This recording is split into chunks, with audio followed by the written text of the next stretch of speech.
সকল প্রশংসা মহান আল্লাহ তাআলার জন্য, যিনি অত্যন্ত মেহেরবান। প্রিয় দর্শক, আজকের ঘটনায় আমরা জানব মহানবী হযরত মুহাম্মদ সাল্লাল্লাহু আলাইহি ওয়াসাল্লামের মহানুভবতা এবং এক বৃদ্ধার হেদায়েত।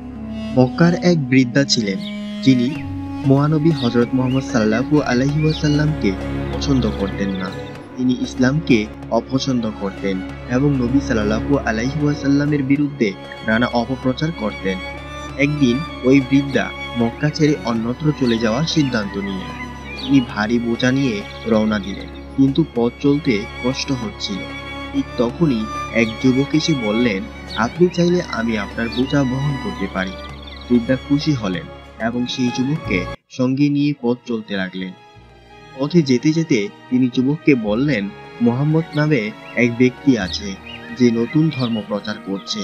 সে মানুষকে বিভ্রান্ত করছে, তার কথা শুনো না। যুবক শুধু হাসলেন এবং কোনো কথা বললেন না।